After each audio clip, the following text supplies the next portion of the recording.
I'm very pleased to be here, and thank you for that introduction.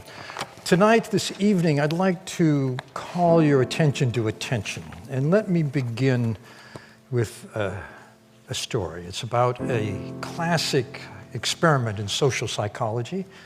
It was done many years ago at the Princeton Theological Seminary with divinity students.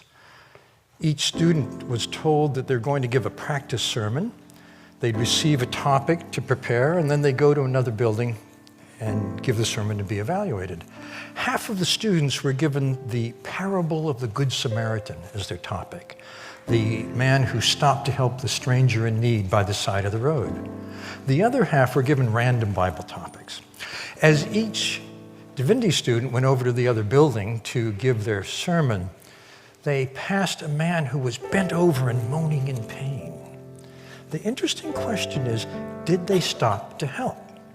The more interesting question is, did it matter if they're pondering the parable of the Good Samaritan? What do you think? Didn't matter.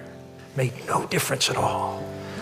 What mattered was how much time pressure people felt they were under. And this is more or less the story of our lives.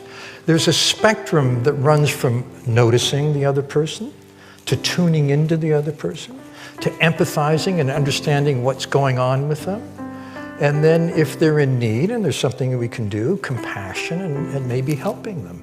But if we never notice in the first place, we never go down that road. And this is the problem with attention today. It's under siege.